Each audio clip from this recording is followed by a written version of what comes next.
First batting பண்ணுற team அதாவது வந்து ஒரு 160 அடித்தாலே செகண்ட் பேட்டிங் வந்து ஆட முடியாது அப்படிங்கிற மாதிரி தான் இருந்தது. லக்னோவுடைய இந்த பிட்ச் ஒரு மாந்திரிகமான பிட்சாக இருக்கா? லக்னோ சூப்பர் ஜெயின்ஸ் வந்து ஒரு காம்படிட்டிவ் டீம் தான். அது அவங்களோட ஹோம் கிரவுண்டால வந்து நிறைய எதிர்பார்க்கலாம்.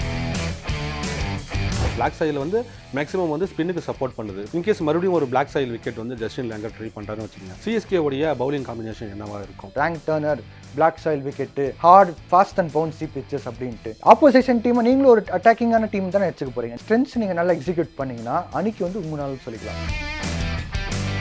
சிஎஸ்கேக்கு தலைவலி பார்த்தீங்கன்னா ரவீந்திர ஜடேஜா, அதே போல் அஜிங்கியா ரஹானே, இவங்க 2 பேர் வந்து பார்த்தீங்கன்னா ஸ்ட்ரைக் ரேட் வந்து மிச்சவங்க கூட கம்பேர் பண்ணும்போது கொஞ்சம் ஸ்லோ சொல்லிக்கலாம். சமீர் ரிஸ்வே கொஞ்சம் டாப் ஆர்டர் இறக்கி விட்டு அவரை வந்து ஆட வைக்கும். சச்சின் ரவீந்திரா எத்தனை தடவை பயன்படுத்திக்கிட்டாங்க இந்த சீசனில் ஆஸ் ஸ்பின்னராக. இந்த மாதிரி பிச்சில் வந்து நம்ம கரெக்டாக எக்ஸிக்யூஷன் தான் முக்கியம். கேஎல் ராகுல் வந்து ஆரம்பத்தில் வந்து ஸ்ட்ரைக் ரேட் கொஞ்சம் கம்மியாடி அட்டாக்கிங் கிரிக்கெட் கொண்டு போகிற டைமில் வந்து அவுட் ஆகி போயிடுறாரு. பிசிசிஐ வந்து ஓப்பனாக சொல்லியிருப்பாங்க, அதாவது வந்து ஐபிஎல்லுடைய பேஸ் பர்ஃபார்மன்ஸை வச்சு தான் நாங்கள் வந்து T20 வேர்ல்ட் கப்புக்கு வந்து பிளேயர்ஸை செலெக்ஷன் பண்ண போகிறோம்னு சொல்லிட்டு. ரோஹித் சர்மா செஞ்சுரி அடிச்சிட்டார், ருத்துராஜ் கைக்வாட் ஹாஃப் செஞ்சுரி அடிச்சிட்டார், இஷான் கிஷன் ஓரளவுக்கு ஃபார்ம் வந்துட்டு இருக்கார். கண்டிப்பாக அந்த கேஎல் ராகுல் மேலே ப்ரெஷர் இருக்குது.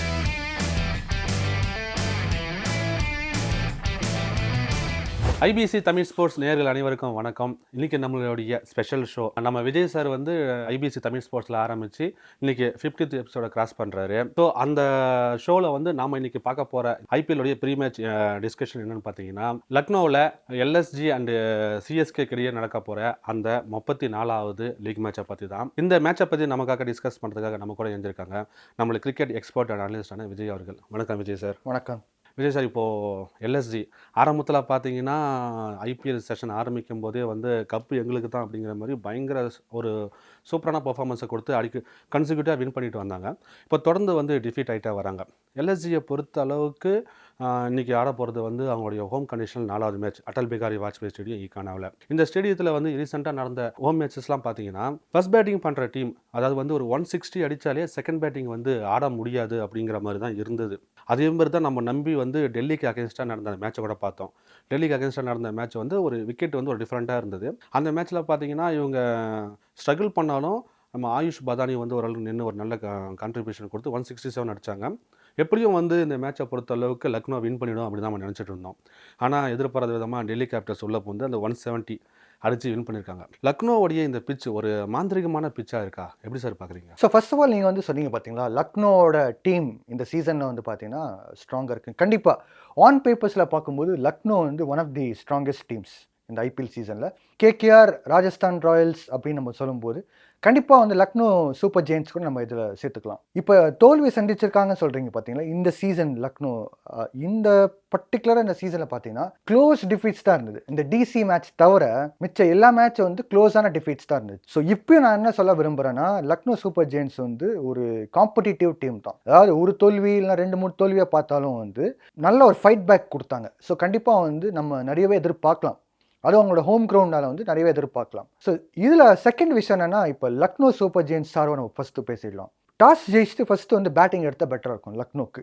இப்போ லக்னோ வந்து ஜெயிக்க பார்க்குறாங்கன்னா கண்டிப்பாக வந்து ஒரு டாஸ் ஜெயிச்சு ஃபஸ்ட்டு பேட்டிங் எடுத்து 160 170 ரன்ஸ் சொன்னீங்க பார்த்தீங்களா, இவங்க சிஎஸ்கேக்கு ஒரு டார்கெட் வச்சு 180+ அப்படின்னு ஒரு ஸ்கோர் பண்ணால் கூட ஒரு காம்படிட்டிவ் ஸ்கோராக தான் இருக்கும். ஜெயிக்கும் தோல்வி செகண்டரி, காம்படிட்டிவ் ஸ்கோர் சரிங்களா, அதை நீங்கள் கொண்டு வந்தாலே வந்து பெரிய விஷயம். அதுக்கப்புறமா நீங்கள் போலிங் அட்டாக் பண்ணி எப்படி வந்து நீங்கள் சிஎஸ்கேக்கு வந்து ஒரு செக்மேட் வைக்க போகிறீங்கன்ட்டு கண்டிப்பாக அது உங்களோட ஸ்ட்ராட்டஜி பொறுத்து தான், போலிங் ஸ்ட்ராட்டஜி. ஸோ பேட்டிங்கில் ஃபஸ்ட்டு வந்து நீங்கள் டாஸ் ஜெயிச்சாங்களா கேஎல் ராகுல் வந்து பேட்டிங் எடுத்துக்கிட்டு டாப் ஆர்டர் பார்த்தீங்கன்னா இருக்கிற மிச்ச டீம்ஸ் எல்லா டீம்ஸ் இந்த சீசனில் கூட கம்பேர் பண்ணும்போது இது ஓரளவுக்கு டீசெண்டான பேர் சொல்லிக்கலாம். ஓப்பனிங் பேர் குவிண்டன் டி காக், கேஎல் ராகுல் ஒரு டீசெண்டான ஒரு ஓப்பனிங் பேர். ஸோ இந்த ஓப்பனிங் பேர் பிறகு வர பேட்டர்ஸ் எல்லாம் வந்து பார்த்தீங்கன்னா ஓரளவுக்கு வந்து டிசப்பாயிண்டிங்காக தான் இருக்குது. ஆயுஷ் பதானி நல்லா தான் ஆடிட்டு இருக்கார். பட் மிச்ச பிளேயர்ஸ் இப்போ மார்க்கஸ் ஸ்டோய்னிஸ் பார்த்தீங்கன்னா கன்சிஸ்டன்சி பார்க்கும்போது பெரிய அளவுக்கு இல்லை. திடீர்னு ஒரு ஹாஃப் செஞ்சுரி அடிச்சார், அதனால ஒரு மேட்ச் ஜெயிச்சிருக்குன்னு சொல்லிக்கலாம். பட் ஓவரால் பார்க்கும்போது இன்னைக்கு மார்க்கஸ் ஸ்டோய்னிஸ் வந்து ஒரு மேட்ச் வினராக எடுக்க முடியுமான்னு சொல்லும்போது இல்லை. ஒரு மேட்ச் ஏதோ ஆடி கொடுக்குறானுங்க, பட் வந்து அந்த கன்சிஸ்டன்சி இல்லையே. அதே போல் வந்து பார்த்தீங்கன்னா மிச்ச பேட்டர்ஸ் கூட பார்த்தீங்கன்னா லக்னோ சூப்பர் ஜெயின்ஸ்க்கு வந்து கான்ட்ரிபியூஷன் கண்டிப்பாக பண்ணி ஆகணும். இப்போ ஓவரால் இந்த சீசன் பார்க்கும்போது இந்த 2 பேட்டர்ஸ் மேலே டிபெண்ட் ஆகிட்டு இருக்கு. குவிண்டன் டி காக், கேஎல் ராகுல் தான். ஆயுஷ் பதானி மிடில் ஆர்டரில் வந்து ஏதோ அடிக்கிறனால அப்படியே பொழைச்சுன்னு போகிறாங்க. இப்போ 180+ ஸ்கோர் பண்ணி bowling வந்து சிஎஸ்கேல வந்து பர்டிகுலராக வந்து பவர் பிளேயில் ரச்சின் ரவீந்திராவோட வீக்னஸ் இப்போ நிறைய பேர் வந்து அது வந்து டீகோட் பண்ண ஆரம்பிச்சிட்டாங்க.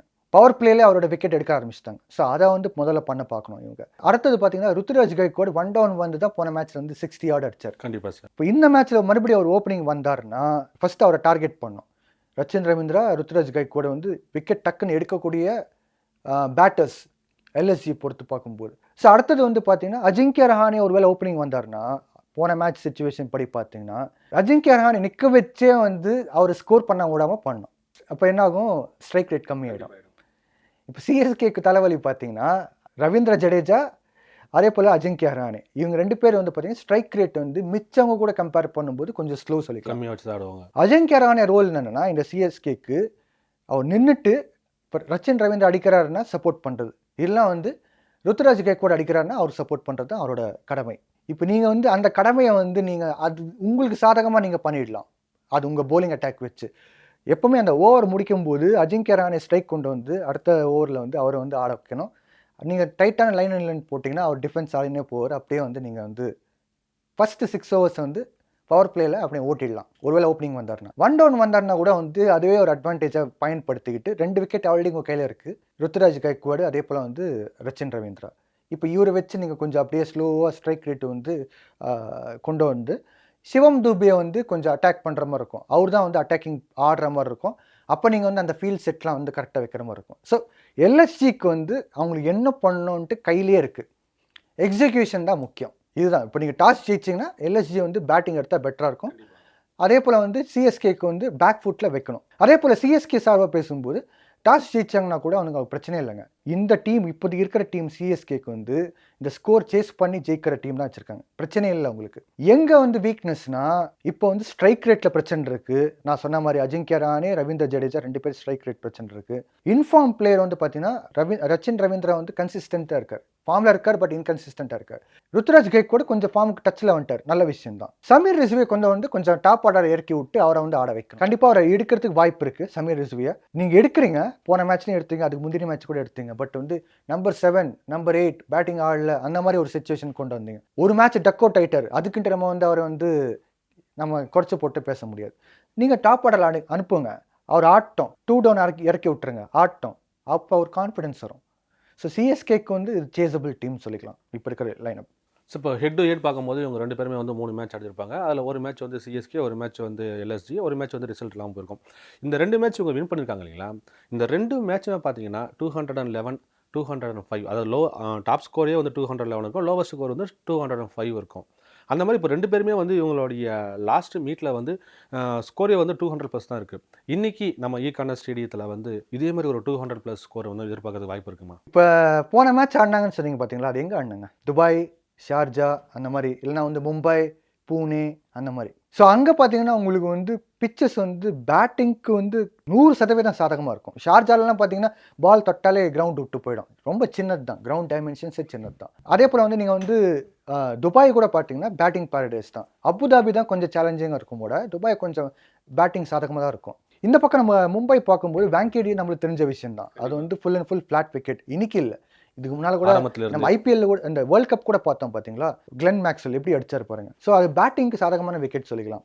அடுத்தது வந்து பூனே கூட வந்து பார்த்தீங்கன்னா கொஞ்சம் ஸ்லோவாக இருக்கும் மும்பை கூட கம்பேர் பண்ணும்போது. பட் ஓவரால் நீங்கள் வந்து கிட்டத்தட்ட 190 ஈஸியாக அடிக்கக்கூடிய பிச்சுன்னு சொல்லிக்கலாம். ஸோ அதனால் வந்து 200 வந்திருக்கு. பட் இந்த தடவை ஏகானா ஸ்டேடியத்தில் வந்து பார்த்தீங்கன்னா இது ஒரு சேலஞ்சிங்கான டாஸ்க் தான். கண்டிப்பாக வந்து பார்த்தீங்கன்னா நீங்கள் சொன்ன மாதிரி ஜஸ்டின் லேங்கர் வந்து பிளாக் சாயில் போட்டு ஒருவேளை வந்து அந்த பிளாக் சாயில் வந்து போலர்ஸ் வந்து அந்த ஹார்ட் பவுன்ஸ் கிடைக்கும் பார்த்தீங்களா, அந்த ஹார்ட் பவுன்ஸ் வச்சுக்கிட்டு போலர்ஸ் புது பால் வச்சு பயன்படுத்திக்கிட்டாங்கன்னா இந்த பவுன்ஸ் அண்ட் ஸ்விங்கோட கண்டிப்பாக அந்த பவர் பிளேயில் உங்களுக்கு 2-3 விக்கெட் விழுந்துச்சுன்னா அப்புறம் பேட்டர்ஸ் கிடைக்க கஷ்டமாக இருக்கும், அந்த கான்ஃபிடென்ஸும் வராது. ஸோ 180 அந்த மாதிரி ஸ்கோர் கொண்டு வந்தாலே பெரிய விஷயமா இருக்கும். ஸோ இது ஒரு காம்படிட்டிவாக மேட்சாக இருக்குமோட வந்து ஃபுல்லாக வந்து பேட்டிங் பாரடைஸ் 270, 290 அந்த மாதிரிலாம் போகாது. ஸோ ஓகே சார், இப்போ பிளாக் சாயில் பிச் வந்து இப்போ லாஸ்ட் மேட்ச் வந்து டிசிக்கு அகைன்ஸ்டாக வந்து எல்எஸ்ஜி ஆடும்போது ஜஸ்டின் லேங்கர் வந்து ஃப்ராங்காக சொல்லியிருப்பார், நாங்கள் வந்து நீங்கள் பிளாக் சாயில் பிச் தான்ப்பா போட போகிறோம், முடிஞ்சால் அடிச்சு காட்டுங்க அப்படிங்கிற மாதிரி. ஆனால் சொல்லிவிட்டு இவங்களே வந்து ஃபஸ்ட் பேட்டிங் எடுக்கும்போது இவங்களுக்கு வந்து அது பெரிய தலைவலியாக மாறி இருக்கும். குறிப்பாக வந்து இஷாந்த் சர்மா ஒரு நல்லாவே பவுலிங் போட்டிருப்பாரு. நம்ம குல்தீப் யாதவோடைய பவுலிங்கில் வந்து நிக்கோலஸ் பூரனா இருக்கட்டும், கேஎல் ராகுலா இருக்கட்டும், ஒரு க்ளூவே இல்லாமல் வந்து ஈஸியாக அவுட் ஆகியிருப்பாங்க. ஸோ இப்போ வந்து இன்னைக்கு மறுபடியும் வந்து இதே மாதிரி ஒரு பிளாக் சாயில் பிட்ச் இருந்ததுன்னா சிஎஸ்கேவுடைய ஸ்பின்னிங் காம்பினேஷன் வந்து எந்த அளவுக்கு இருக்கும்? ஏன்னா பிளாக் சாயில் வந்து மேக்ஸிமம் வந்து ஸ்பின்னுக்கு சப்போர்ட் பண்ணுது. இப்போ ரீசெண்டாக நேற்று நடந்த மேட்சஸ்லாம் கூட பார்க்கும்போது, இப்போ லாஸ்ட் மேட்ச்லாம் வந்து பிளாக் சாயில் விக்கெட்டுக்கு வந்து ஸ்பின்னர்ஸுக்கு வந்து அதிகமாக சப்போர்ட் பண்ணியிருக்கு. இப்போது அதுக்கு முன்னாடி டிசிக்கு அகேன்ஸ்டாக நடந்த மேட்ச்சில் வந்து ஸ்பின்னர்ஸை வந்து அதாவது பிளாக் சாயில போட்டு ஸ்பின்னர்ஸ்க்கு அடி வாங்கி அவங்க தோத்துட்டாங்க. இன்கேஸ் மறுபடியும் ஒரு பிளாக் சாயில் விக்கெட் வந்து ஜஸ்டின் லேங்கர் ட்ரை பண்ணுறாருன்னு வச்சுங்க, சிஎஸ்கேவுடைய பவுலிங் காம்பினேஷன் என்னவாக இருக்கும்? இப்போது ஒரு எக்ஸாம்பிள், இப்போ நீங்கள் சொன்னீங்க ஸ்ட்ரைக் ரேட் வந்து ரொம்ப கம்மியாக இருக்குது அஜின்க்யா ரஹானே அண்டு ரவீந்திர ஜடேஜா. இவங்க 2 பேரோட கம்பேர் பண்ணும்போது இன்னும் ஸ்ட்ரைக் ரேட் கம்மியாக இருக்கக்கூடிய ஒரு பிளேயர் தான் பெஸ்ட்டு பை அப்படின்னு சொல்லிட்டு நம்ம ஸ்டீஃபன் ஃப்ளெமிங் சொன்னேன் டேரில் மிச்சல். டேரில் மிச்சலோட ஸ்ட்ரைக் ரேட்டும் ரொம்ப மோசமாக தான் இருக்குது. பெரிய அளவு பர்ஃபார்மன்ஸ் அவர்கிட்ட நம்ம எதிர்பார்க்கல.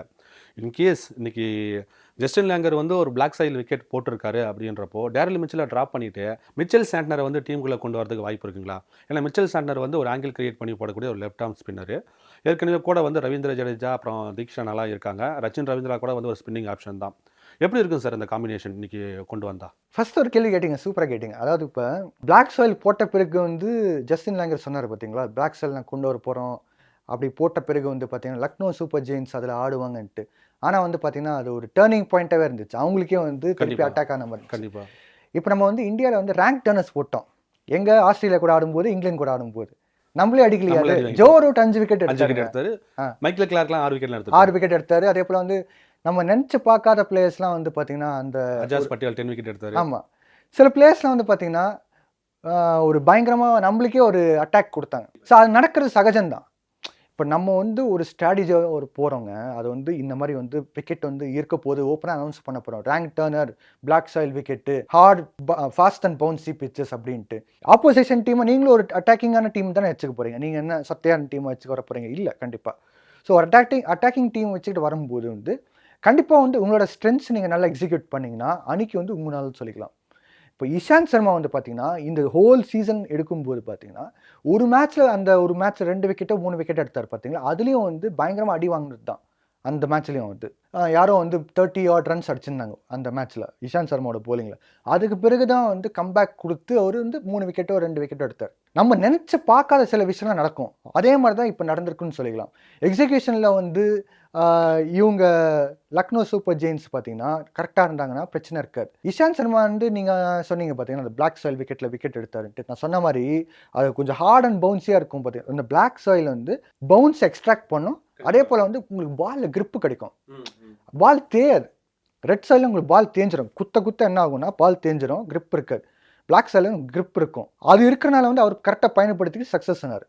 இப்போ வந்து பார்த்தீங்கன்னா சிஎஸ்கேக்கு வந்து கண்டிப்பாக வந்து ஒரு சேலஞ்ச் என்னன்னு பார்த்தீங்கன்னா ஆஸ் அ பேட்டிங் டீமாக 2 பிளேயர்ஸ் வந்து நீங்கள் நான் சொன்ன மாதிரி ஸ்ட்ரைக் ரேட் குறைவு. பட் டேரல் மிச்சல் வந்து மறுபடியும் வந்து ஒரு பெரிய ஃப்ளாப்பாக இருக்கிற மாதிரி தான் இருக்குது சீசனில். கண்டிப்பாக சார். இந்த சீசனில் வந்து மிச்சல் சாண்ட்னர் எடுத்தாங்கன்னா எப்படி இருந்தாலும் வந்து முஸ்தபிசர் ரஹ்மான், பத்திரானா இவங்க 2 பேர் நல்லா போலிங் போட்டுட்டு இருக்காங்க. ஷார்துல் டாக்கூர் 2 மேட்ச் எடுத்தாங்க, பெரிய அளவுக்கு சக்ஸஸ்ஃபுல்லாக இல்லை. மறுபடியும் தீபக் சார் கொண்டு வரணும். ஸோ 3 போலர்ஸ் வந்துட்டாங்களா, பாஸ் போலர்ஸ். உங்களுக்கு வந்து ஸ்பின்னர்ஸ் தான் தேவை. கண்டிப்பாக. அப்போ ரவீந்திர ஜடேஜா வச்சுக்கிட்டு நீங்கள் பண்ணிட்டு இருக்கீங்க.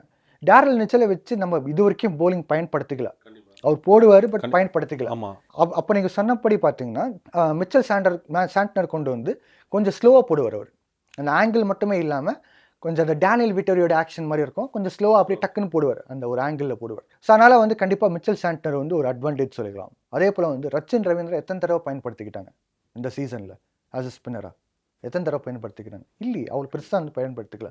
1 ஓவர் 2 ஓவர் கொடுத்துருக்கலாம். மிஞ்சி போனால் 1 ஓவர் தான் கொடுத்தாங்க. பெரிய அளவுக்கு வந்து எதுவும் யூஸ் பண்ணிக்கல. ஸோ இந்த மாதிரி பிச்சில் வந்து நம்ம கரெக்டாக எக்ஸிக்யூஷன் தான் முக்கியம். டீம் வந்து பார்த்தீங்கன்னா சிஎஸ்கே ஆன் பேப்பர் ஸ்ட்ராங்காக தான் இருக்குது. இந்த பக்கம் பார்க்கும்போது எல்எஸ்ஜியில் வந்து மிடில் ஆர்டரில் கொஞ்சம் அப்படியே தேஞ்சு போன மாதிரி இருக்குது. டாப் ஆர்டர் ஓப்பனிங் நல்லா இருக்குங்க ஸ்லாட்டு. ஆயுஷ் புதனை தவிர பார்த்தீங்கன்னா மிச்சவங்க வந்து மார்க்கஸ் ஸ்டோய்னிஸ்லாம் நம்ம நம்பவே முடியாது, கேட் ஆன் த வால் மாதிரி. அதே போல் பார்த்தீங்கன்னா போலிங் கூட ஓரளவுக்கு நல்லா தான் இருக்குது. அந்த மயங்க் யாதவ் அவங்கலாம் வந்து பார்த்தீங்கன்னா நல்லா ஸ்ட்ராங்காக இருக்குது. சிஎஸ்கே ஓவரால் பேப்பரில் நல்லா தான் இருக்குது ஹோல் டீம். ஸ்ட்ரைக் ரேட் தானே பிரச்சனை.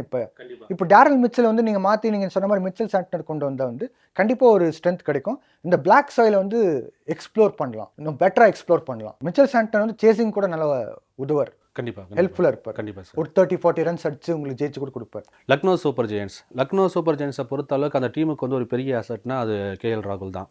கேஎல் ராகுல் வந்து இப்போ இந்தியன் டீமை பொறுத்த அளவுக்கு கேஎல் ராகுல் வந்து ஒரு ஓப்பனர் ஸ்லாட் கிடையாது. ஒரு நம்பர் 4ல ஆடக்கூடிய ஒரு பிளேயர். இப்போ ஒரு இதில் வந்து எல்எஸ்ஜியை பொறுத்தளவுக்கு அஸ் எ கேப்டன் அண்ட் ஓப்பனராக போயிட்டுருக்காரு. இப்போது அவர் என்னைக்கு வந்து பஞ்சாப் கிங்ஸாக இருக்கட்டும், எல்எஸ்ஜியாக இருக்கட்டும், என்னைக்கு வந்து கேப்டனாக ப்ரமோட் ஆனாரோ அன்னிலேருந்து பார்த்தீங்கன்னா இனிஷியல் ஓவர்ஸில் வந்து கொஞ்சம் டைம் எடுத்து ஆடுவார். அப்போ ஸ்ட்ரைக் ரேட் கம்மியாக இருக்கும். அதுக்கப்புறமா வந்து அந்த ஸ்ட்ரைக் ரேட்டை வந்து மேட்ச் பண்ணக்கூடிய அளவுக்கு வந்து கொஞ்சம் ஓவர்ஸ் பண்ணுவாங்க. அட்டாக்கிங் கிரிக்கெட் ஆடி ஓரளவுக்கு வந்து ஒரு நல்ல ஸ்கோர் வந்து நிறுத்திடுவார். ஆனால் இந்த சீசன் ஃபுல்லாகவே பார்த்தீங்கன்னா கேஎல் ராகுல் வந்து ஆரம்பத்தில் வந்து ஸ்ட்ரைக் ரேட் கொஞ்சம் கம்மியாடி அட்டாக்கிங் கிரிக்கெட் கொண்டு போகிற டைமில் வந்து அவுட் ஆகி போயிடுறாரு.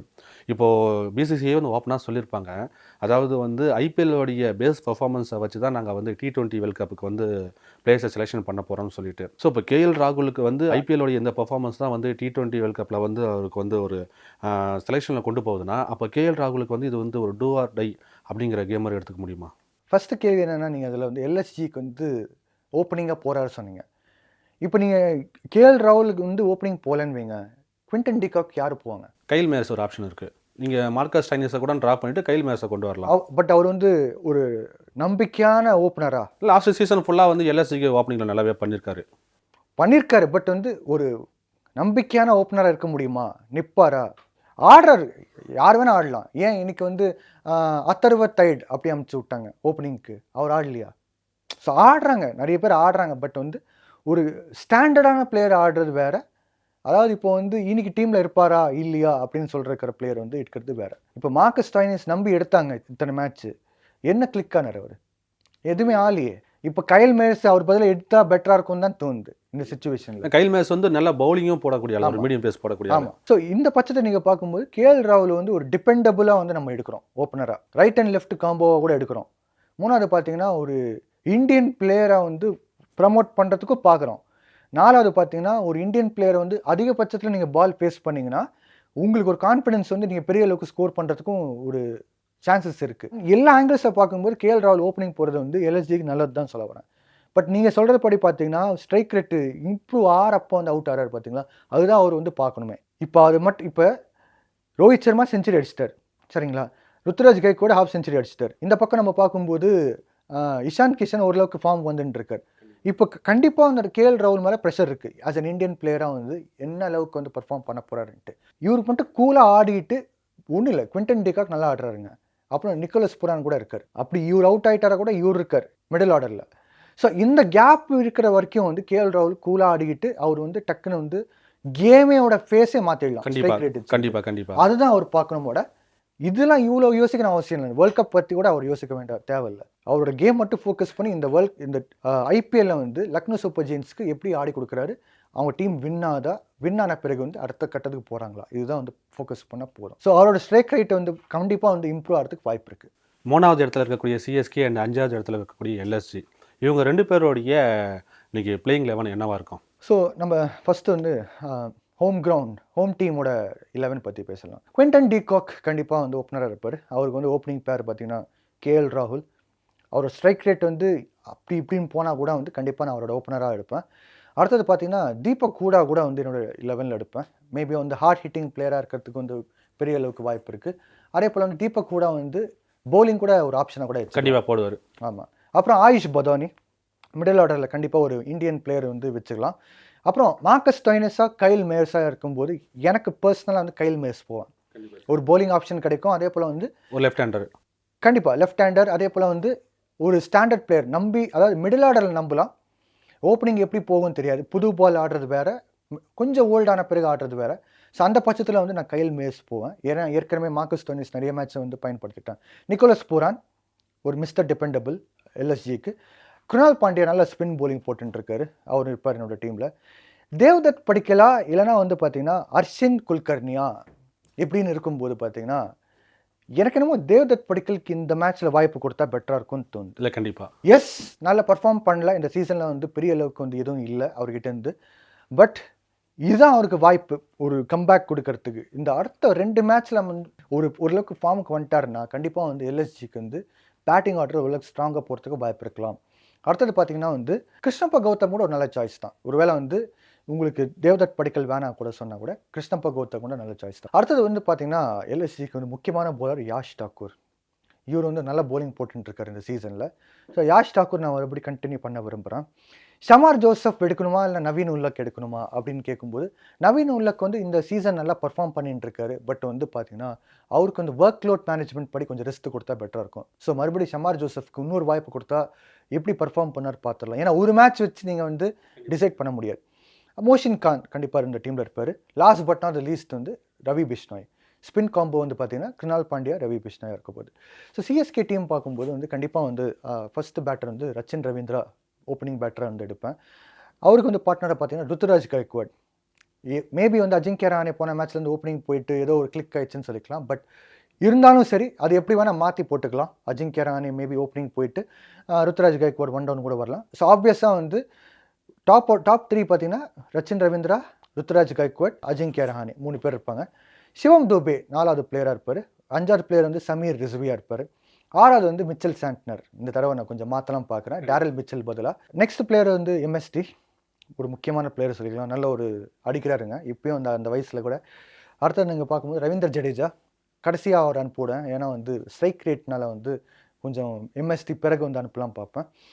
ஷார்துல் டாக்கூரா, தீபக் சாரா ஒரு சாய்ஸ் வரும்போது கண்டிப்பாக தீபக் சார் போக விரும்புகிறேன். நானே வந்து ஷார்துல் டாக்கூர் பெட்டர்னு சொன்னேன் இதுக்கு முன்னால். பட் இப்போ வந்து தீபக் சார் தான். ஏன்னா வந்து விக்கெட்ஸ் தேவை நம்ம டீமுக்கு. அடுத்தது பார்க்கும்போது துஷார் தேஷ்பாண்டே. 2 கடைசி ஃபாஸ்ட் போலர்ஸ் யார் தெரியும் உங்களுக்கு தெரிஞ்சிருக்கும், முஸ்தபிசர் ரஹ்மான் அண்ட் பத்திரானா. இதான் என்னோட டீமாக இருக்க போகுது. So okay sir, thank you for joining. நன்றி.